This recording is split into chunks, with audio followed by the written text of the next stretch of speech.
I want to introduce you to Rebecca Miller, who goes by Reba. And Rebecca, come up and let me just introduce you. So Rebecca she is the new manager of operations for Music Portland. She knows everything and she'll communicate everything. And she is the person that you want to contact to ask questions of and that sort of thing. But we're really, really grateful to have you come on board. And would you like to say a few words? Sure. Okay, great. I'm really grateful to Missy for taking over tonight's meetup to kind of show me the ropes and usher me in. And Mara is out of town having a much needed and well-earned vacation. So I feel like we should give a round of applause for Mara's vacation.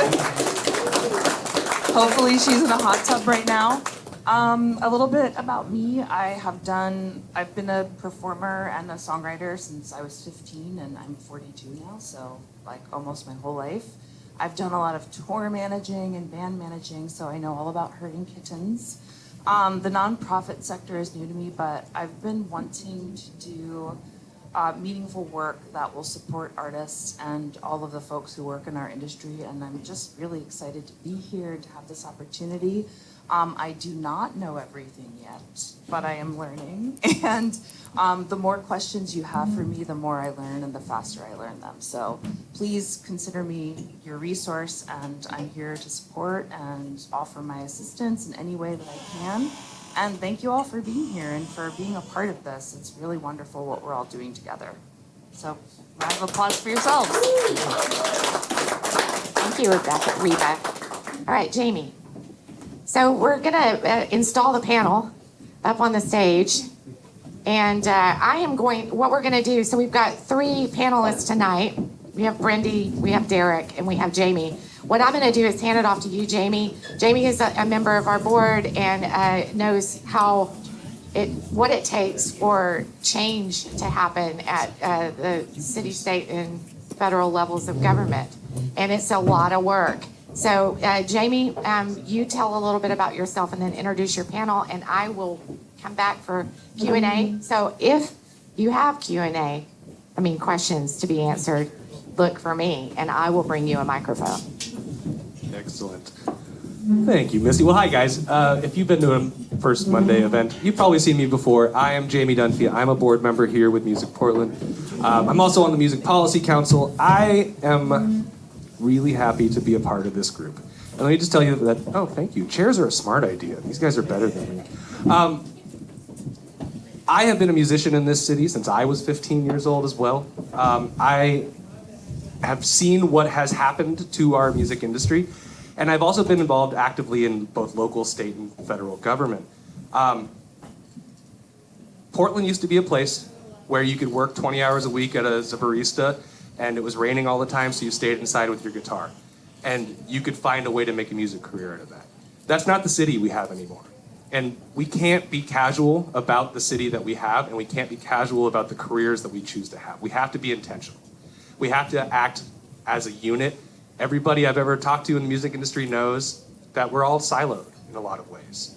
And Music Portland was the first opportunity that I saw where somebody was speaking on behalf of the music industry. And right now, it doesn't matter what kind of music you play or whether you're any good, there should be a space in this city for us to be able to play music. And so I've spent years working on, like I said, worked at the federal level, I worked on the city level, now I'm a state lobbyist, and the work is slow, the work is hard, but it's gonna take all of us to collectively work towards a world, or a city, a state, an area that we can actually have music happening. I'm gonna say one last thing. I've heard this from a number of legislators in my life, and they said that if you get a phone call from one person, it's a crank with an issue. It's a noisy neighbor, it's a Karen. If you get 100 postcards in the mail from a group of people, it's a campaign. It's the Audubon Society deciding that people are just gonna write their signature on something and call that advocacy. If you get 2 phone calls or you get 2 emails, that's an issue. And legislators know that. That means that right now there's 50 people in this room, and we could get each of you to send 2 emails, and suddenly we've started a movement, okay? It is about making intentional, thoughtful steps on behalf of all of us. So I'm really glad you guys are all here tonight. We're going to talk about how some of the work that we're doing to be intentional and sort of what that looks like going forward, how you guys can help, and what we've learned along the way. Before we get started with the presentation, I want to introduce fellow Music Policy Council member Derek Trost. Derek, I don't know how to pronounce your last name. Trost. It is Trost. Oh, did it? I've only ever seen it written, y'all. Derek Trost, fellow Music Policy Council member. I'm going to turn it over to you. Is this thing on? Yes. I'm a drummer, and I also live in the world of architecture. As a result, I do a lot of live music, venue, and recording studio design. That takes up a lot of my time during the day. Jamie and I serve on the Music Policy Council. Brendy has been attending Music Policy Council meetings for a long time. You guys might not know what the Music Policy Council is, so I'll talk about that a little bit. It's a bunch of folks from the music community volunteering their time. But the whole point is we're trying to identify problems to solve. And it might be a problem to solve more along the lines of, hey, something needs to be fixed that's broken. Or it could just be a problem to solve like, hey, if we want to make this thing better, then what is the problem? Let's identify it. What is the solution? Let's identify that and move forward. And we've got a terrific variety of people that are meeting every 2 weeks for an hour and doing various amounts of work outside of that time. But it's a great combination of people from academia, from the local musicians union, from policy wonks and backhaul walkers like Jamie. We are all active in the community in various ways, musically and professionally. But the bottom line is what we're trying to do is understand what it is that needs to be done and try to make that happen. So we have been working with various projects. Tonight we're going to focus on, I think a fair umbrella is how does music happen in an increasingly dense city? And that has so much to unpack about it that we'll jabber on for a little while about this. Brendy is going to be starting off with a presentation that he has put together as part of his master's thesis project. And I'll let Brendy talk about that and walk you through that presentation. And then the plan is that we don't really have a concrete plan. We're going to talk about this stuff out loud, and we'd like to hear from you guys what your thoughts are about what we're talking about. How do we end up making a racket in a city and not have it be a crime? To me, it's a huge deal. It's a complex issue. We've got people living next to each other that there's a lot of desire for quiet and solitude, but we're in a city. And all of these collisions of various agendas of how do we do this? As a drummer, I don't have a volume knob. And it doesn't work on headphones. And it's really loud, even when I'm being really well-behaved and quiet as a drummer. It's just a loud phenomena. But how does that happen in a city, and what are those values? What are the values behind that as far as cultural expression, creative expression, music, and industry and commerce? And how does that tie into this broader context of recording studios and live music venues and people in bands and people in whatever a band is to you and to your friends and the people who are showing up and listening to what you're doing? And where do you do that? How do you do it? What time? And what kind of problems are you running into with the collisions that inevitably happen when we live so close to each other and we're getting closer and closer to each other in a denser city? So I'll stop jabbering, pass it off to Brendy, and then Brendy's going to have the floor for a while. So I think Jamie and I can disappear, and we'll go from there.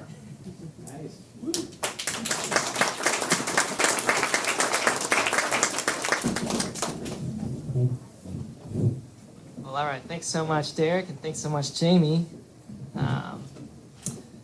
Like Derek was saying, I'm just completing my master's right now. downtown at PNCA, Pacific Northwest College of Art. I actually have some of my classmates here with me today, including the program head in the back, Sky. I'd like to thank her. I'm a student of collaborative design, and so that mixes a lot of what Derek was just saying with the design realm. So we look for problems in the community, we do community outreach, community-based research, and then we work with those people who are most affected to find some sort of solution.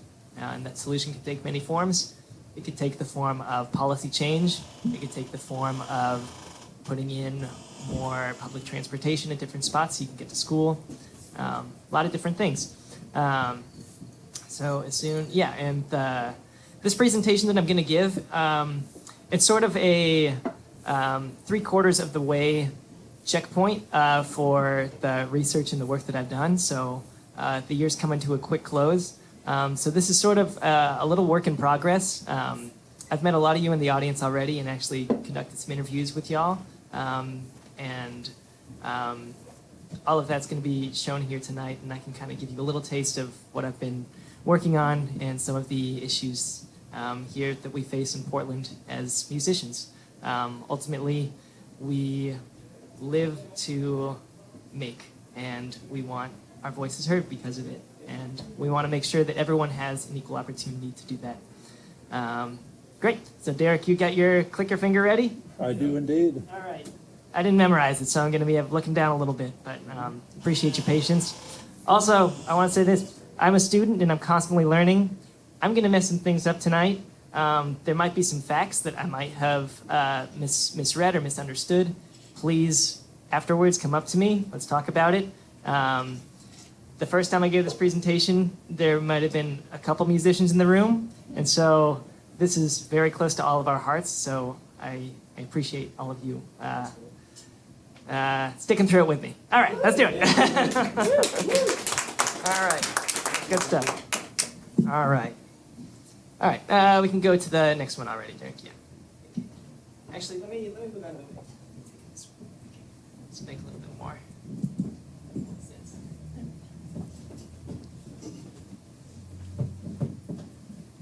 All right. It's so much easier with an instrument in your hand, isn't it? All right. So, quick little agenda map today. So we're going to talk about Portland sort of as the music city that it is. We're going to delve into a little bit of Portland history on the music side. We're going to talk about community engagement and noise policy, some things that I'm still learning about, but there's some good experts in the room. And finally, where design can kind of intervene in some of the problems that I've observed. Next slide. So I'm a lifelong musician. My name is Brendy. That's me playing piano. My mom was a piano teacher. I lived in a van for a while. I played music that way. Now I play drums and sing and play guitar in a band called Second Base here in Portland. You should come see us sometime. When I was deciding sort of what to do for my thesis project, this sort of big amalgamation of everything that you've learned, I wanted to do something within the community that I knew best. And of course, that's music. Next slide, Derek. So along with musician, I am a collaborative designer in the making. What does that mean? Next slide, please, Derek. One, it's recognizing problems. So we do that through community-based research. So we don't research in a bubble. We go out, we talk, we workshop, we meet everyone, we sit in on different people's agendas, and we learn that way. We ask questions and we listen. Next slide, Derek. And then together, we design solutions. In the collaborative design spirit, collaborative is in the name. So the big takeaway is that we are working with and not for those who are, we're designing with and not for those who are affected most by the problems. So that means that who's ever in the community has a direct hand in whatever solution we're designing. This way, we don't let our own biases and assumptions guide the project. It is really about uplifting the voices of others in the name of the issue at hand. Great, so next slide there. Yep. So I'm going to talk about Portland as a music city. Like a lot of the issues that we see today, things can be traced back years and years in the past. Some of this information might be, you might already know it. I mean, how many of you have spent, a good number of years in Portland? Great. All right. Great. Excellent. So some of this might be new to some folks, but yeah. Anyways, so next slide, Derek. Many folks might equate, PDX music, Pacific Northwest music, along with the grunge movement, but it had its roots way farther back. In the 40s and 50s, jazz was king. And it was centrally located mostly in the North Albina district. Black laborers that were displaced from the destruction of Vanport, giant flood that wiped out Vanport in North Portland in 1948, moved down to Northeast Portland. So the North Albina district became this booming area of jazz throughout the 40s, 50s, and 60s. It was called Jumptown, and it was hot. Next slide, Derek. You had acts, you had Duke Ellington come through, you had Count Basie, you had Louis Armstrong. This wasn't just kind of one-off destination spot. There were clubs all throughout. Next slide, please. Let's see. You might have to press it one more time. Oh, no, okay, go back one more. All right, two more, actually. Or press play, that'd be great. There we go. All right, New City, everyone. All right, but that came to sort of an abrupt end. There were some giant construction projects that took place in the 60s, one including the I-5 construction, and it completely demolished a lot of these neighborhoods. And it continued into the 70s with the construction of the expansion of the Emmanuel Hospital, and over 170 Black homes were completely demolished in the name of urban renewal. This essentially ended the golden age of jazz in Portland, and completely disseminated the Black and brown folks that were living there. Next slide, please. I bring this up because it's important to internalize this stuff because a lot of these things are still happening today. In more recent years, Portland hip hop has been the target of police intervention, and Black clubs are being shut down. Fontaine Blue, Blue Monk, Beauty Bar, Someday Lounge. These are just a few of the spots that have been completely shut down by over-policing. In the 50s and 60s, it was under the guise of urban renewal, and nowadays it's under gang suppression as the guise for these things. And these places are being shut down while a lot of the white-owned places are staying in business. And if I haven't been clear so far, the way that it's policed is racist. It has been for some time. Gathering for music is not a crime. And playing music is not a crime. And to change sort of the way that things are built, you have to look at things from a system level. All right, next up, Derek. So what does the landscape look like today? Next slide again. Thank you. So we have over 300 plus venues here in Portland. What I mean by venue, y'all mostly know, could be a bar, could be a house show, things like this, places that regularly host music, indoor, outdoor. Next slide. And thanks to a great music census, over 3,000 performing acts. Now I realize now, looking at that stat, that's Oregon-wide, but I'm pretty confident that there's more than 3,000 musicians here in Portland, even if they're not out there playing or answering to the census. All right, next slide. All right. So music is a huge part of the local industry. It's a huge part of the local music economy. So how is it all regulated? Aside from building codes and liquor licenses, there are policies in place about noise. Next slide. Oh wait, slide back. Thanks. All right. Believe it or not, Portland does have its own noise program. Its noise office. It's currently moving from the Office of Community and Civic Life to the Bureau of Development. But yeah, and we like that. All right. And they work directly with City Council on noise-related policy decisions. Decisions like next slide, Derek. Title 18. How many are here familiar with this policy? Anyone? All right, Title 18 tells you how loud you can be. And it's not just you, it's everyone. They group music under the same umbrella as all sound. So things like construction are the big ones. Yeah, and so it's measured in decibels. Decibels is loudness, and it's measured with a decibel meter like that. Next up, Derek.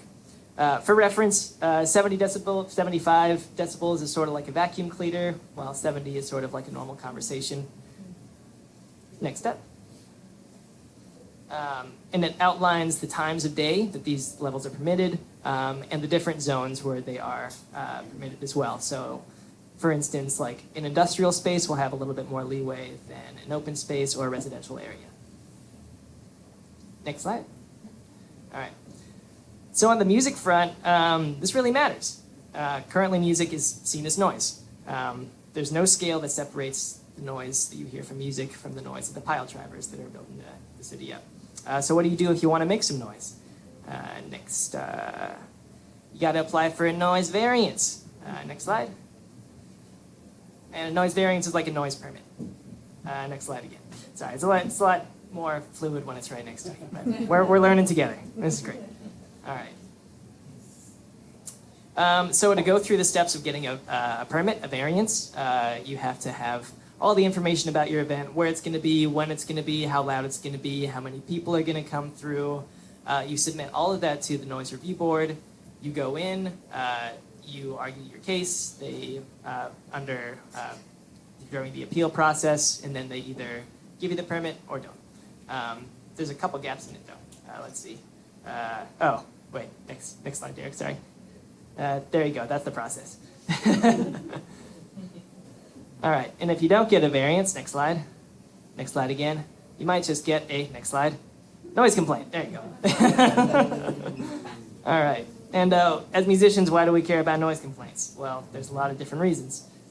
Next slide again. All right. This is some data taken from 2020. There's some more data out there right now, so I'll be updating this relatively soon. But music counts for 42% of all of the noise complaints filed. There's a little map. There's actually a great interactive map that you can go online. You can see where complaints have been placed in real time, what they're for. So all those little different colored dots mean different ones. Red is music, green is music. Blue and yellow are something else. All right, next up. And if you get a complaint, you might get a fine. Next slide. Your event might have to end early, so they could totally shut it down. Next slide. Your venue might be shut down. And next slide. And ultimately, you might have police intervention where that would really affect a lot of people. Again, folks of different social rankings and the BIPOC community have been marginalized in this way and completely, yeah, great. Next slide. Oh, no, this one, yes, okay, great. And the legal right right now it's your legal right to complain.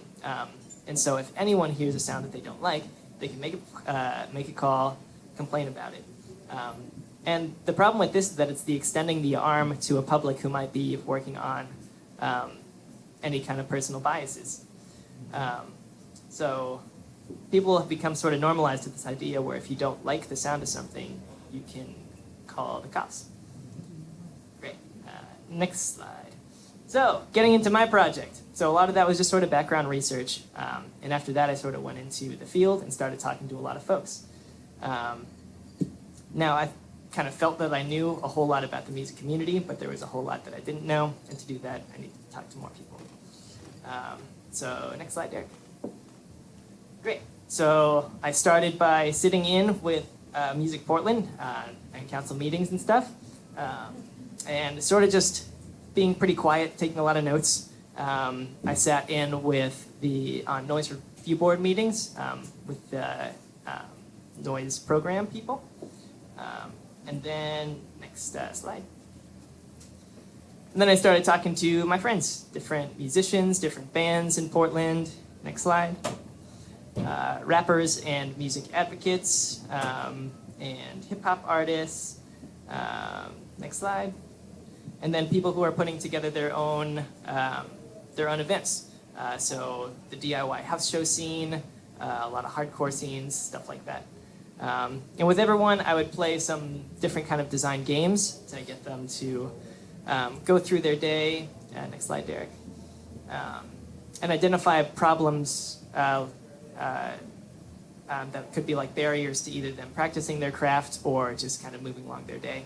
I did this for a couple of reasons. One was just to get people to talk a little bit more and think a little bit more creatively about solutions, but also just to challenge my own assumptions. You know, I think like I said, I think I know a whole lot about music because I'm a musician, but my problems are a lot different than my neighbor's problems and someone in another band's problems. So we just want to cover all these bases. All right, next step. So initial insights, next one. So right now there's a little cross-pollination between different scenes, different venues. What I mean by that is that folks from the rock community, they're not going to as many jazz shows. People in the jazz community, they're not going to as many things, where some of the people in different generations who I talked to said that like old Portland was a lot more cross-balanced. There was a lot more kind of unity in music as a whole. Right now it seems like a lot of it because of COVID and people are really spread out. There's not kind of one big thing holding them together. All right, next one. Second is that there's very few all-age opportunities. So, Yeah. yes, all right, is that Andre? Yeah, what's good? For all those 300 plus venues that I mentioned before, less than 5% of those actually provide all-age opportunities for musicians or for people just wanting to hear music. All right, next one, Derek. And two, no one really knows about the noise office. And this is important because if people would ever have to have some kind of interaction with actually, I'm just going to focus on that later. Let's go next slide. All right. So I only had a year and a half maybe to do this stuff. So there's a lot of problems that I wanted to tackle and a lot more people that I wanted to talk to. There's so much that we can do as a community, but I have limited time. So I needed to sort of whittle things down, refine my scope and my audience. If it were up to me, there'd be no complaint system. I think that is tragically flawed, and I think it's completely outdated that we're able to call our cops on our neighbors because we don't like the sound of something. But, thank you. But again, we have a year to do this, so where can design sort of intervene? Next slide, please. I did know that I wanted to focus on musicians, and as I whittled it down, I wanted to focus on live music and those who are putting on their own shows, who are really working on the ground to give their voice to the audience. Live music to me is something that's incredibly special, and I think a lot of you would agree that you spend the time curating your voice, curating your instrument, practicing, shedding, rehearsing, and then you make an act, and you're on stage, and you're giving something. You're giving your love to the people around you, and they give it right back. And that's what's kept me playing a lot of live music, and I hope y'all agree. So I was going to focus on them. All right, next slide. But given the year, I have to work within constraints of everything. So we're going to be working on this stuff sort of under, with policy in mind, working in these systems. All right. In a system that essentially is saying that noise at a certain level is bad. Next slide, Derek. But noise isn't bad. Next slide. We love it.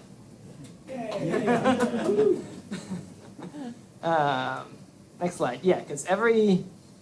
there's going to be a lot of next slide things. Okay. Every landscape has a soundscape. Next. And every cityscape has a sound cityscape. Thing. Yeah, great. It's natural, and it's part of why we came to Portland. We flocked to this area because we wanted this place of great community and music and art. So that led me to sort of my final question. Next slide, Derek. How can design help protect our city's noisemakers? How do we maintain a healthy sound culture in a city when we're closer and closer together every day? How do we make it so that events don't get shut down? So venues don't go under because of over-policing. Protection here means preservation of the scene. So my next steps would get a broader data size sample, because I can only go give so many interviews every day. Next slide here. So I made a survey. I actually made two surveys. Next slide. There we go. I designed the survey sort of with feedback that I'd gotten from the people that I'd interviewed and with my mentor, Derek. And I wanted it to be a very quick, painless sort of way to get your voice out there with some simple questions, mostly multiple choice, and of course with the option to write in some short responses at the end too, in case there was anything I missed. Next slide.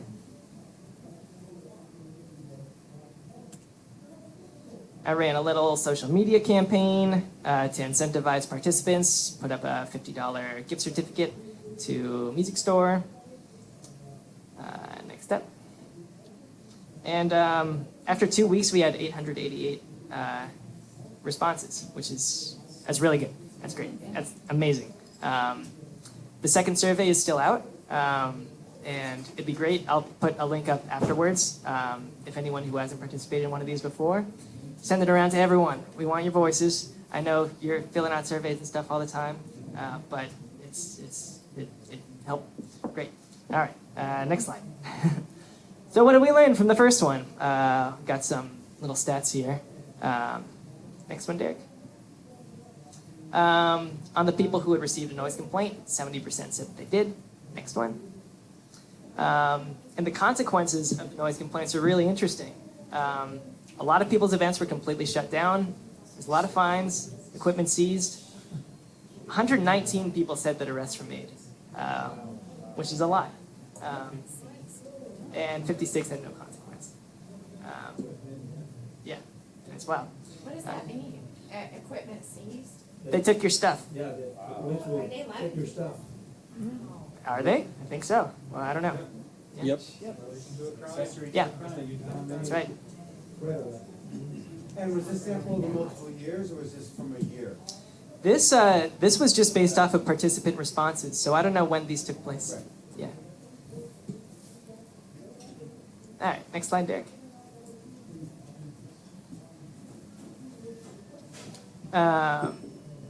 What was also surprising to me is that a lot of people said that they actually applied for a variance, which was kind of wild to me because out of the people that I talked to, I don't think a single person said that they had. But it's great if people have applied. There could have been more business owners in the survey, so that could be a reason for that. And next slide, Derek. But ultimately, 53% would still rather risk a noise complaint than going through the process of getting a variance. Next step. All right. And then there were a couple barriers to entry I wanted to talk about. Most people settled in the 37, 38 range, but it looked like the length of the process was ultimately what was deterring those who weren't getting it. Ultimately, it's just not that easy to get a variance. There could be, let's see, and then at the bottom is a really interesting one too. And it's, people want their events to remain confidential. They don't want to let anyone know where they're having an event, because if they know where they're having an event, people could show up at any time. And that could really hurt a lot of people. All right, next step. All right. So where do we go from here? Let's see. Let's go to the next slide, see if this figures itself out. Okay, well, I'm in design school, so I need to make things kind of designy. So you can tell by the little illustrations that I've made here that to make a more kind of a human approach to a lot of different things. So I wonder how aesthetic and human-centered design can play in a role in our user experience for these kind of things. Next step. And again, all to protect our city's noisemakers. Our noise is our culture. And how do we protect Portland music culture? It's a broad question, so to narrow it down, next slide, Derek. I thought of how can we provide better protection to our noisemakers. So if by protection we mean legally speaking, there needs to be a better way of playing, rehearsing, and performing without the threat of being shut down. In talking with Music Portland and the Noise Review Board, one way could be, next slide, Derek, a more prescriptive process for, there's the voice, for a variance application. Now, what do I mean by this? Next slide. The current process, like I said, you have to apply, submit your stuff, go appeal before the board, and get approved before you end up playing. Variances amount, and the more staff hours spent on these things, they're expensive. It's like $100, like if you just want to put on one event sometimes. And that's at like the very lowest tier. They go up in price. So a more prescriptive model, next slide, Derek, would be apply and approve, essentially, or deny. If we cut out the appeal process, made and streamlined the user interface and things like these, might be a little bit cheaper, with the possibility of people getting free access to their shows.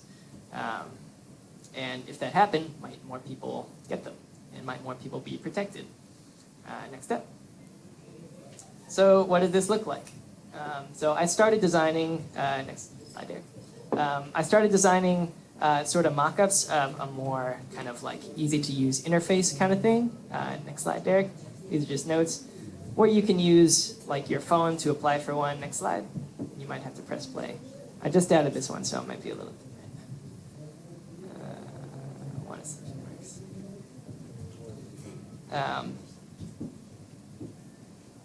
We'll let that load, and I'll keep talking. Where essentially you can put in your info, you can submit it, and you can very quickly know whether or not you can put this kind of thing on. Next slide, Derek. Hi, Carrie. That one. Yeah, we go. These kind of things do exist already. I mean, we all have to do taxes, but there's different ways to get around these tough government processes, and a lot of times they're just a different redesigned interface kind of thing, like TurboTax. It essentially kind of brings you through bureaucratic processes in a more human way, because we don't really want to do them, do we? But we gotta do them sometimes. Yeah. All right. Can you explain on that? Sure. Yeah. Go ahead. You have to report how much you made, or? Oh no, this is just. Application? No, this is just an example of other people doing a similar kind of thing, taking a process that's really hard, and there's no guidance through it, and bringing it into a space that you can understand it a little bit better. Yeah. So I'm not making TurboTax. You don't have to put in any of this kind of information about your income. Yeah. Thanks for clarifying. Yep. Cool. All right. Next up, Derek. And along with this kind of thing, there can be a lot of information out there. Like you said, a lot of people didn't even know about the noise office, and if they don't know about that, they certainly probably don't know about the legal noise levels in all the different spaces. So to provide some kind of education on both what the noise codes are, how to maybe better insulate your, better acoustically treat your practice space, your performance spaces, anything like that. Next step. And after some initial feedback, next step there. This still didn't really address the location factor of the event. You still have to put in, even if it's a faster process, you still have to put in your address and everything. And so talking with some different people, we're just kind of spitballing at this stage because we're designers, we get to have fun with that. Next step there. Someone proposed that I thought was a really cool idea, like having a 2-block radius kind of thing, where you say your event's going to be sort of in this general space. You don't have to give names. You don't have to give this thing. But if someone complains about music happening, unless there's like 3 different events happening on the same 2 blocks, especially in residential areas, they can know that music's happening and they don't have to respond in this way. Next step. Another one is, how is this really going to change what my neighbors think about music? And this is a big one. How are we really going to convince people that noise is actually what they want? When I, too, value peace and quiet. I think a lot of us really do. Ultimately, sound is going to be heard. But tools like this don't have to be just completely insular. This doesn't have to be just musicians using something like this. This information can be made available so that even if you have someone who's playing a couple times next door, even if you really did go through a very cordial process about knowing how to navigate people's music schedules to better kind of insulate your home and things like that. We can include sort of, next slide there, some sort of like digital toolkit to know for everyone to be prepared for this kind of thing. But ultimately, changing a process is very lengthy, as people know. Next step. So next steps. Let's see. Next one, Derek. So we connected with a lot of people in the community. We made a couple surveys. We got some cool results. We synthesized some of that data. We started kind of prototyping things. Next step. Yeah, this is from last semester. Yeah. All right, next one. So now we're kind of trying to finalize the process.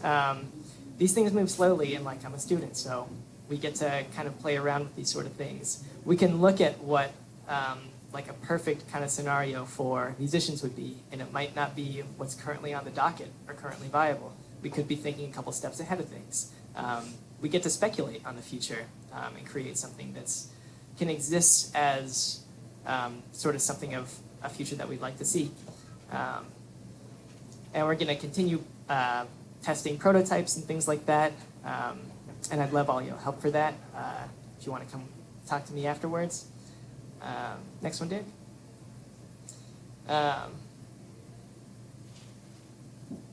So where I see this sort of living outside of this kind of educational bubble and things is really connecting sort of you to your local government in a way that's really user-friendly, and it's sort of a direct link. You have a voice because you're constantly in touch with people. I think there's this big divide where people don't know what's actually happening behind these doors. This kind of thing can provide transparency to these processes that are lengthy and confusing.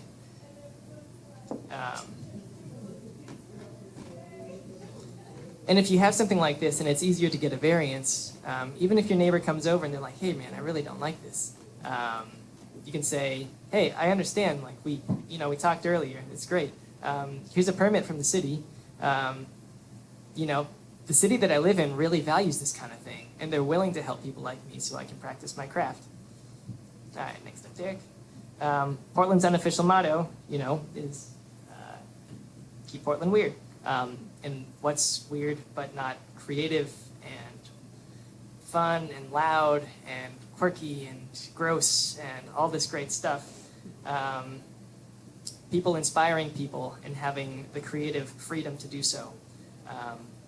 And providing the community with a tool that gives them power against the systems that are currently pretty biased. We dictate so we can foster this kind of creative freedom in the community. Freedom to create, to share ideas, and ultimately, next slide, to make some noise. Great, next slide. All right, thank you all. I can put this down. I'd like to ask, before we kind of keep moving, the next steps in this process are to be, I got the viewpoints of a lot of folks who are really on the side of kind of music and noise, but I haven't really been able to reach a whole lot of people who have either like made a complaint or anything like that. If any of you know anyone who is willing to talk about it, either one-on-one or through email, something like that, an important part of collaborative design is getting all different kind of viewpoints.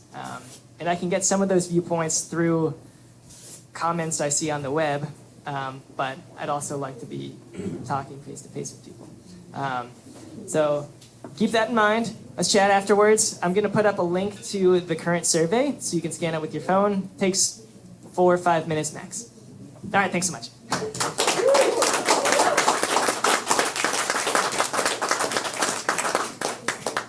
Thank you so much, Brendy. Let's give him one more hand. Applause. This is the kind of intentional, thoughtful, strategic work that we need to do. This is a fantastic example of the kind of resources we have here in our community that we have the data for, we have the thought for, we have the people in place to do it. And we have to provide this. We're adding a new panel member up here on the stage right now. Andre Middleton is the founder and executive director of Friends of Noise. Friends of Noise is a nonprofit dedicated exclusively to working on all ages music in Portland. I'm gonna let Andre introduce himself and a little bit about Music Portland before we dive in. Hi, I'm Andre Middleton. I'm executive director of Friends of Noise. I see so many familiar faces. This is a real issue.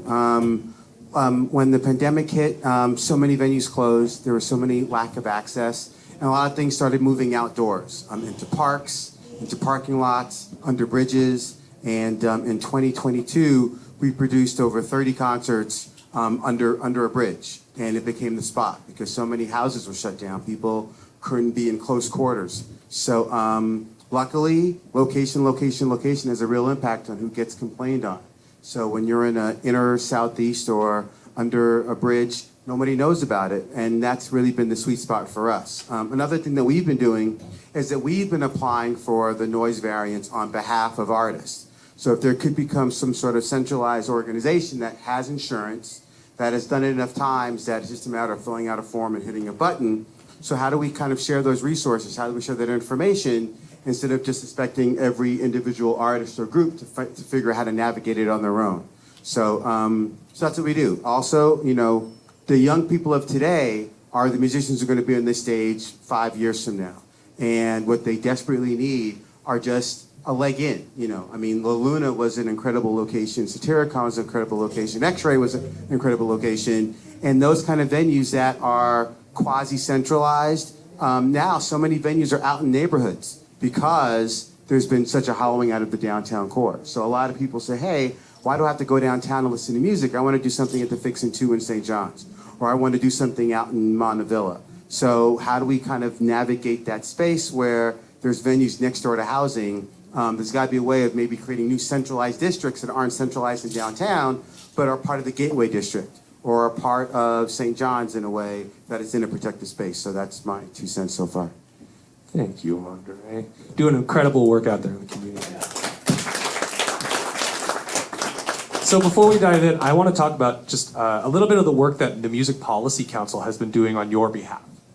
For the last year and a half or so, we have been coalescing around trying to get a series of very, very specific policy changes on the books.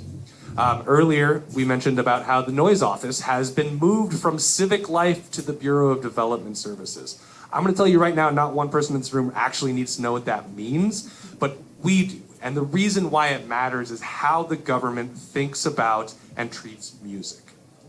I will tell you, as I said earlier, you know, if you get 2 complaints about something, that's an issue. And I will tell you that the biggest problem I have found as an advocate is that people believe that when they see an issue, that they also are responsible for knowing what the solution to that is. Music Portland is here specifically because we as a community can voice those problems together and collectively work towards a solution. I had the pleasure of spending 5 years working in City Hall. It was dramatic, but I worked for Portland City Commissioner Nick Fish, who unfortunately died of cancer in January of 2020. He was a music fan. He understood the Venn diagram between the arts and small business and understanding that music sits squarely in that. And that was my portfolio for 5 years. The city does not understand us. The city does not think about us. We are an afterthought, but that has been changing. And we are getting a seat at the table. And the more intentional we are, the more members of Music Portland there are, the more voices we have behind us, the more we are actually seeing things happen. And I will tell you very briefly, civic life, it's a Bureau of Civic Life community and civic life. This is honestly where neighborhood associations go to complain about businesses. That's really what it is. They have the liquor complaint noise and the noise office and all these other things, but no one is intentionally thinking about noise, thinking about Title 18 as a structure by which we build this city. And that should be where we put our permits out. We're talking about getting permits. Why is it in the same bureau that gets complaints about graffiti? So Music Portland has been actively lobbying your city council and the mayor to move this bureau. And just a couple weeks ago, we combined forces with some other community advocates and some other community voices, and the mayor did it. He moved the office to where it needs to be. It's not individually that exciting. It's really not. It's basic bureaucracy, but we did it. The city is now thinking about music strategically. Those are the things we need. We need your voices. We need your eyes on the community of what's going on. And then we need to act with intention to be able to fix these things, because they are all fixable. And I'm gonna leave one last thing before I turn it over to anybody who up here wants to say anything. Brendy outlined a very, very complicated process involving Title 18. And I'm gonna tell you now, it's even more complicated, because there's also Title 14. And Title 14A30 is the thing that lets a cop show up to your venue and decide without measuring a thing that it's too loud. Yeah. It's a plainly audible standard. And do you know who gets the most complaints in this system? Music with heavy bass and drums, or music enjoyed by black and brown people. We have neighbors complaining, cops showing up and deciding empirically, without any judgment, without any measurement, without any science involved, that it's too loud. That's not how we run an industry. That's not how we run an entire scene. So we're acting intentionally. We're working hard.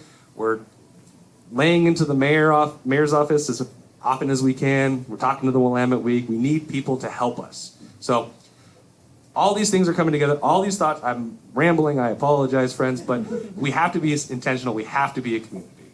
So, Derek, what do you got? I'll ramble for a while. One thing I want to mention is that I sit on the Noise Review Board as a citizen at large. The Noise Review Board is a volunteer quasi-judicial body. That means that we act kind of like a court.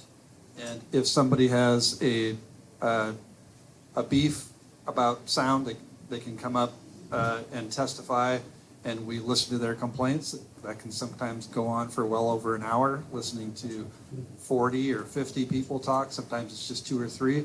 But we are also considering variance requests that are on a large enough scale that the chair of the board and the noise control officer here in the city of Portland, those two people get together and look at the variance request and say, hey, this is a big one. We need to actually talk this through in front of the board, and the board is going to make a decision. That decision is going to be binding. It can be appealed to the city council, but that's the big version. If you're putting on a music festival, or if you're building a condominium for a year and a half, you're going to make a racket right next to where people live and work.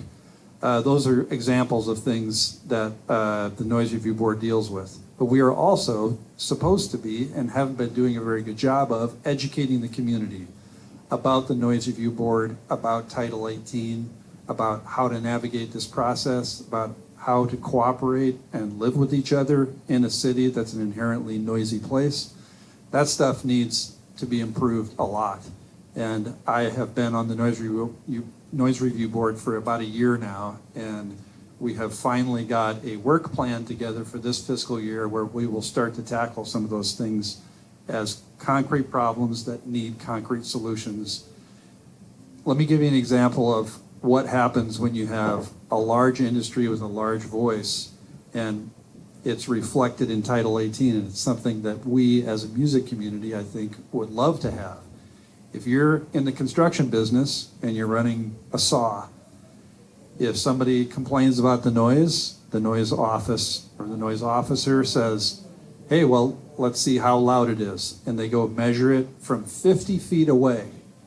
And if 50 feet away from that saw, it measures 85 decibels, which is pretty loud, then they say, nope, there's no complaint can be lodged here. They get a hard pass on that. If after 6 o'clock that's happening, well, then that can't happen. And until 7 a.m., there's a bookended bracket of time where you can't make that noise. But from 7 a.m. to 6 p.m., 6 days out of the week, you can make a noise that measured at 50 feet is 85 dB. 85 dB means a lot to me. I wrestle with those kinds of numbers every day. Probably doesn't mean a lot to other people. But if I were to go up to any musical act in Portland, and I do this all the time, and whip out my phone, make it a sound pressure reading, take a sound pressure reading, you get that number. If I'm close to the band, as in within 2 or 3 feet, which is where most measurements are taken, it's registering somewhere between 95 and 110, maybe 115 dB if somebody's really getting on it. At 50 feet away, 85 dB translates into, at 3 feet away, 110 dB. So what they are accommodating is what we are trying to get them to accommodate. They're doing that for the construction industry. There's obvious utility we need to build housing, we need offices, we need buildings to be maintained and repaired, we need streets and sewers, etc. Infrastructure. There's good rationales behind this. We also have good rationales behind music. So we need to bring to bear with the city the imperative that, hey, these accommodations are being made over here for these folks doing these things. What about us? And I just want to say it's really quick. Derek was the first musician added to the Noise Review Board, I think, since its inception. All of the people who have been on the Noise Review Board are construction folks. The code was written for construction. Nobody thought about adding a musician to that. Nobody thought that maybe there's a conflict in our noise code if the exceptions stop at 6 p.m. In 150 years of this being a city, nobody has thought of it.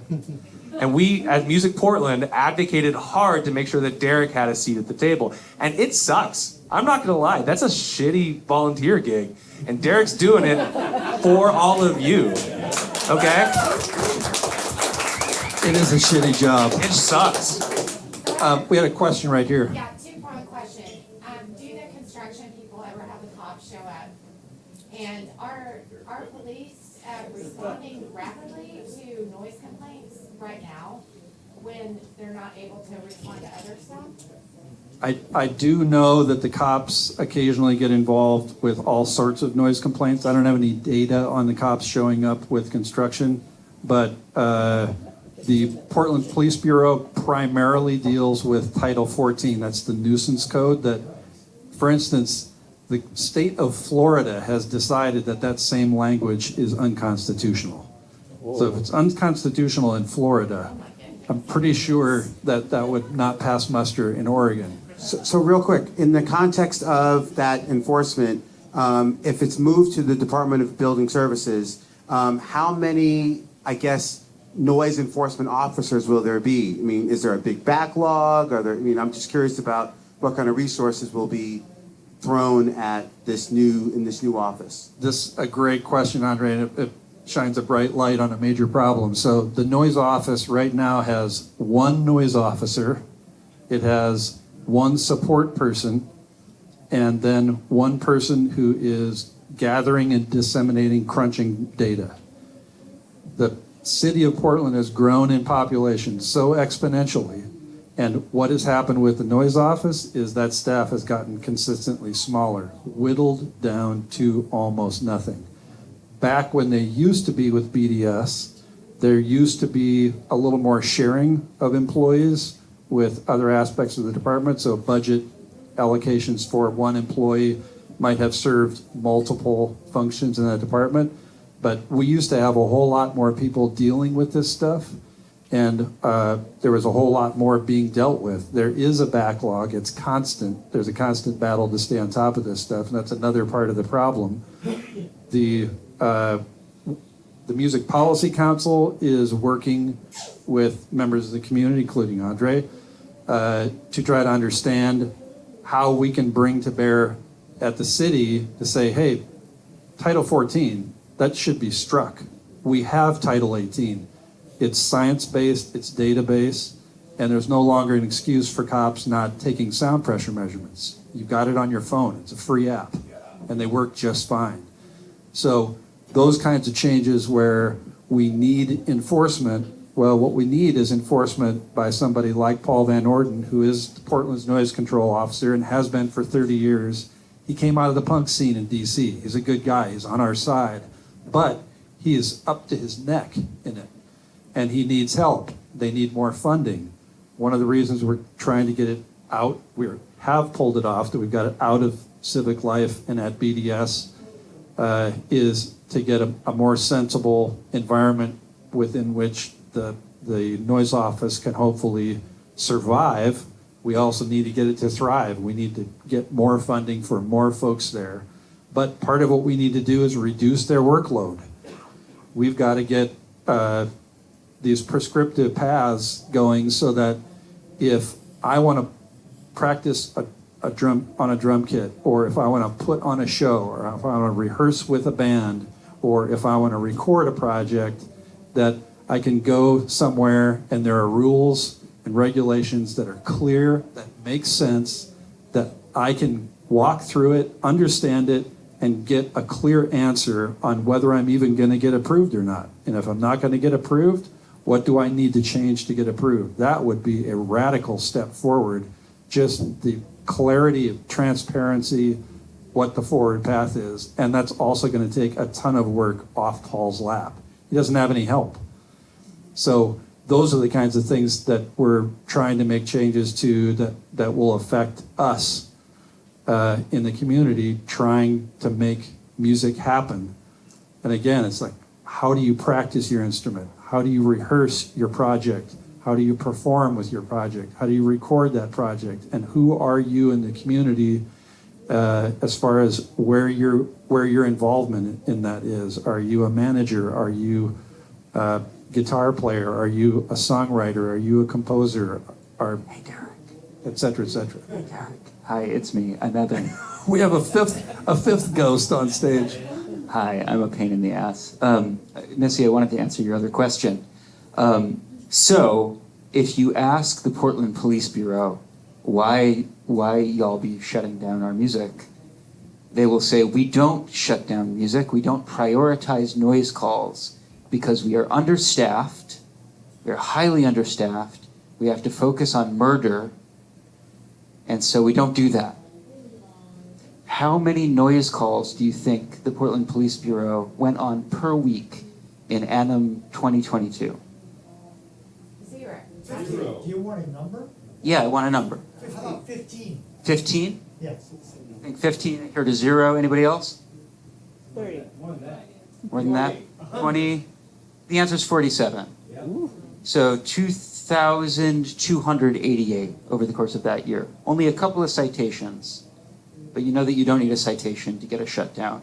You're usually not getting a piece of paper. So that's about 50 calls, mostly Friday through Sunday, right? In a situation where we're hearing from the police union that you've got 3 to 4 patrol officers per precinct, right, who are actively on the scene and not on desk duty. That's a problem. Yeah.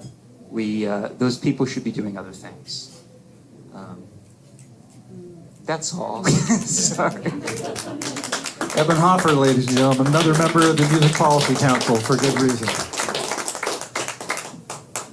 Do we Brendy? want to open it up to some more? Yeah, anybody got Yes, questions or initial reactions to shit we've said tonight? Yeah, I was just wondering in terms of like solutions that are immediate that could happen from a grassroots perspective. Like at a night when you know you have a big event coming up, could you create a handout for your neighbors that says, you leave in their door to say, hey, there's this event, it's gonna be, I think most people complain about noise, just wanna know it's ending, that it's gonna end, right? And so like giving people some parameters, informing them, letting them know this is an event to benefit this organization, or this is a, maybe they tolerate it more. And Yeah, so more some of importantly, it it'll could be over be, tomorrow. some of it could be like, some action, some best practices that could. Absolutely, undeniably. That is something that is a best practice in all other major cities, that you could go to a permitting bureau and pick up a flyer and it says, I want to hold a concert. How do I do that? I want to build a house. How do I do that? Portland doesn't do that right now. And that's actually something that I specifically was trying desperately to get the city of Portland to try and do. It is something we still desperately need them to do. The first step in that we just accomplished. We got the Bureau of Development Services to take the noise office back. And that is really the place where the problem solvers within the city exist. I know that when Friends of Noise sometimes will apply for a special variance permit, and in that process, we are given instructions on, you want to do like a 1 block radius, let people know, but I don't know how that applies to existing venues that maybe have different level of audio where they're not giving that consistent reminder. I think the most important thing that you bring up is we're talking about this formal process at the city, and the critical foundation of this is communication with our neighbors, and especially communication that sets clear expectations. If we are in conversation with our neighbors and we're setting clear expectations, it's going to make a difficult process easier, and that's crucial. But we also need institutional help, and I think what you're encountering, Andre, the upside of what the noise office has in place, if it's a big deal, it's telling you exactly what to do and how to do it. And it's, you need to communicate with your neighbors. If you don't want to knock on their door, you can write them a letter. But it's a big deal that, as Brendy mentioned, people are increasingly disinclined to talk to each other and increasingly inclined to complain. And part of that conversation needs to start with those of us who are making a racket and need accommodation. And I think that idea of setting expectations and helping people understand, when I'm trying to help somebody navigate the process of they've got a complaint, part of what I'm trying to get them to understand is what the reality is for the person on the other end. Who's the complainer? And they are the receiver of the sound. What are they thinking? Like, hey, if we can talk to them and say, your band is gonna practice once or twice a week, roughly between these hours, and roughly for this amount of time, then the conversation typically goes a whole lot better from there forward. And I think another part of that is that if we're removing the police out of this complaint process, removing the level of, is someone breaking the law? I've thrown lots of parties, and when the police show up, it's usually because, is there drinking happening here? Are there minors? So there's often that kind of secondary threat of where if this becomes more of an administrative issue, then it's like, hey, we got a complaint, we're gonna send the person out. If they measure it, if it matches, then it's a knock on the door, and it's not from someone carrying a gun, but it's someone carrying a clipboard. And that's a very different dynamic. I'll just say that also, what we really ultimately are fighting for as part of your Music Policy Council is a fair playing field. Right now, the deck is stacked against us. And what we want is that we have a seat at the table, that music is a consideration, that we are given equal weight. Right now, the neighbors have all the power. Right now, the other systems have all the power, and musicians are always left holding, wanting for more. But this is how we make our money. This is how we make our living, and this is how we make a city worth living in. But right now, we need to get the playing field leveled. There will always be a need to communicate with your neighbors. You will always have a bitchy neighbor who hates you. You will always have to go next door and send make an apology for how loud your party was. That's always part of it. But right now, we don't even have a seat at the table. Right now, we are thought of as an afterthought, and we are lumped in as a nuisance. Music is not a nuisance, it's a way of life. So, question? Yeah, my name is Ben, and I just joined Music Portland this last month. I'm also on the board for East Portland Chamber of Commerce, and I want you to know that I'll be an advocate between the two and help out where needed there. But I heard the comment made about, in the permit process, paying $100 up. So does that fee right now cover someone sending out notices to the neighborhood saying this is going on?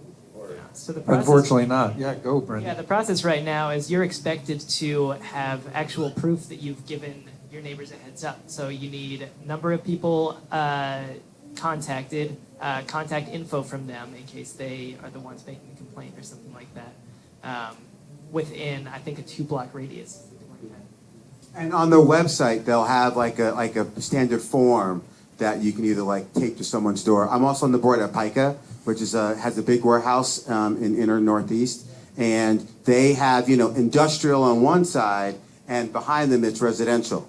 So you're absolutely right.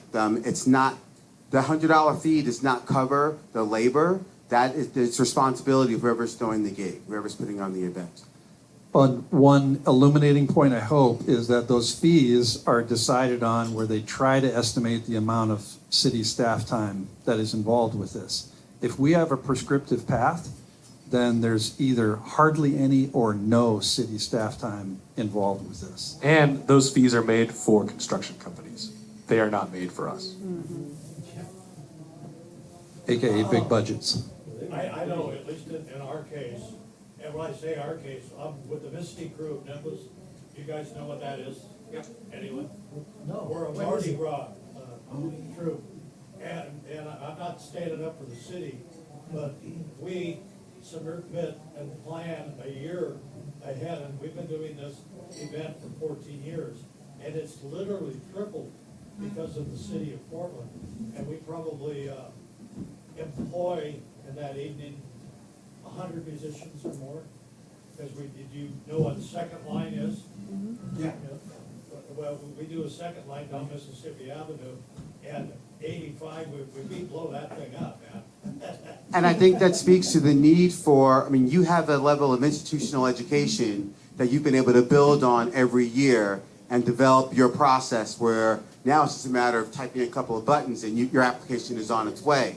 For a lot of... We work real hard. We have to redo everything every year. Every year, right. There's always new people and Gotcha. different things.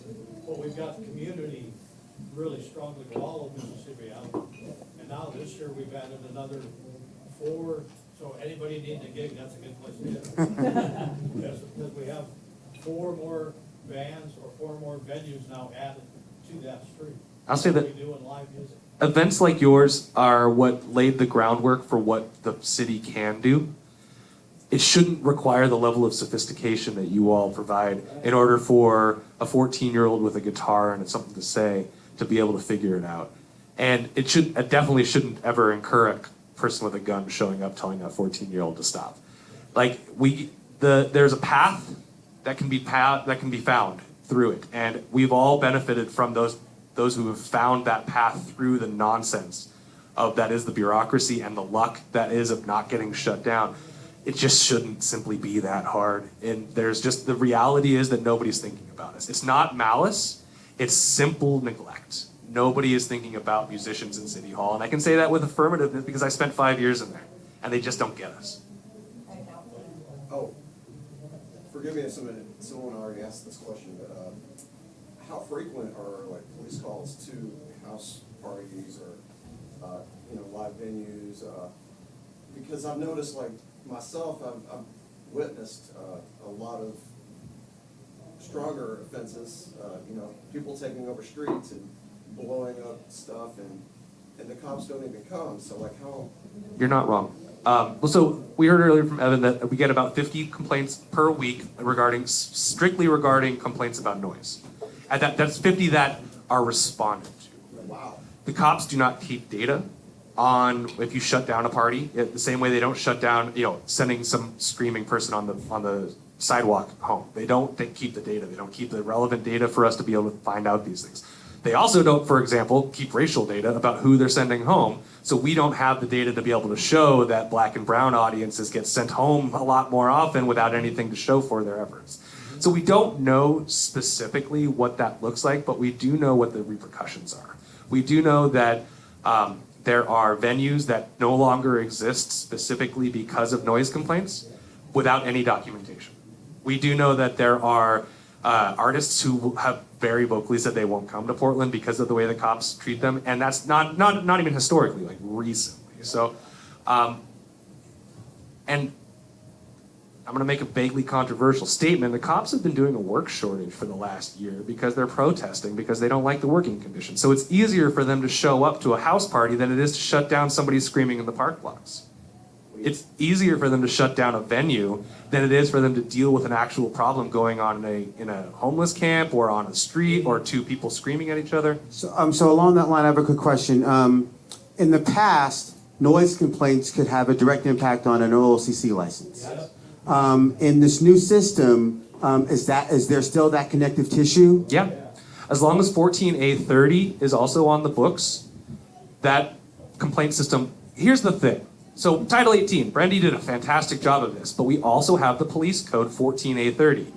If a venue gets shut down under 14A30, no report goes to the police, or to the noise office. The noise officer doesn't learn about it, but the OLCC does.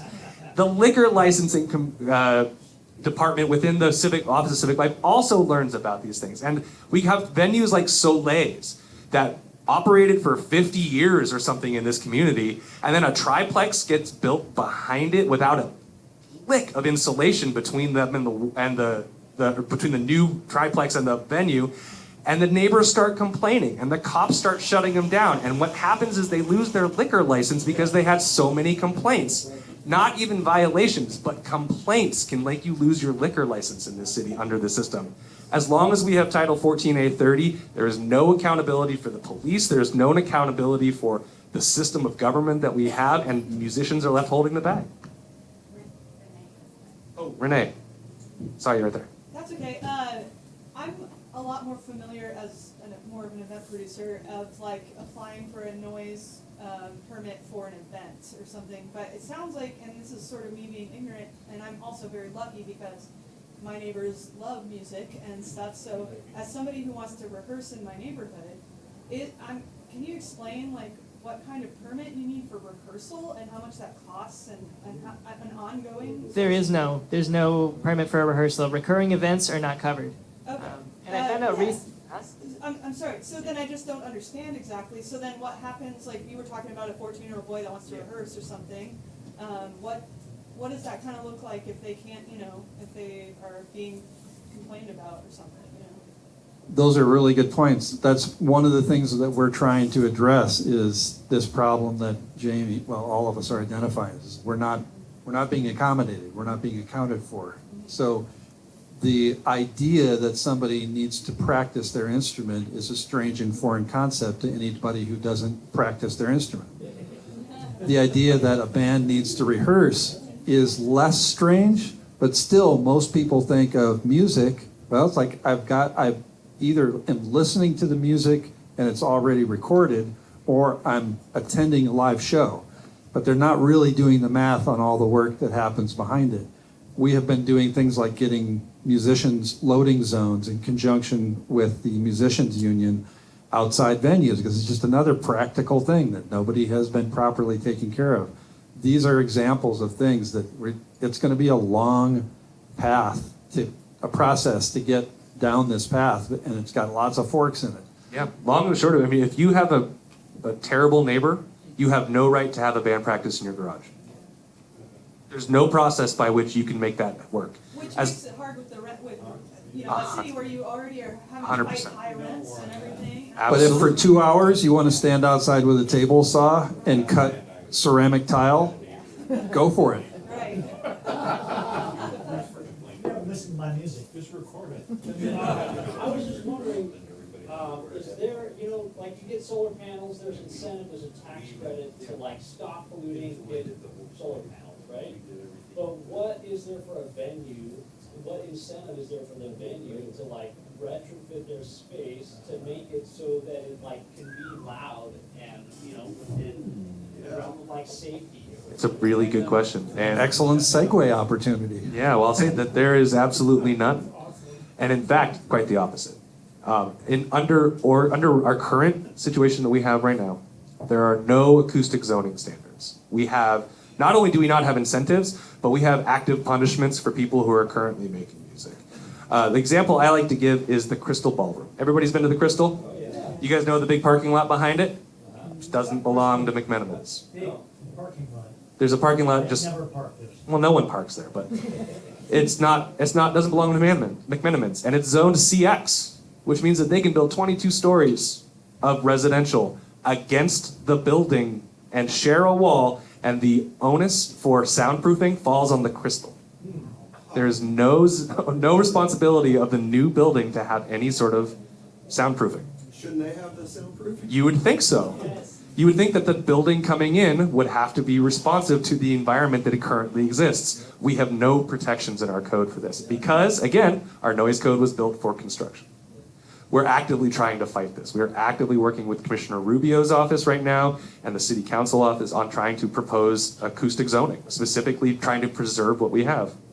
That's language that we as musicians, it would be helpful if we would kind of start to learn this stuff and be talking about it locally. We're trying to use words that people can remember and make sense.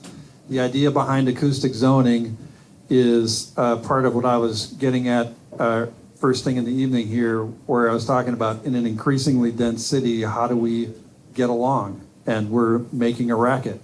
Well, this idea is that about 2.5 years ago, a giant pile of legislation dropped that completely altered the landscape of future Portland in a radical way. And that basically means along any major transportation corridor like Lombard or Sandy or Foster, that the buildings along that street are going to be encouraged to be very tall, fill the entire lot, and there's heavy incentives that should work really well to get affordable housing to happening there, but it's basically commercial mixed use.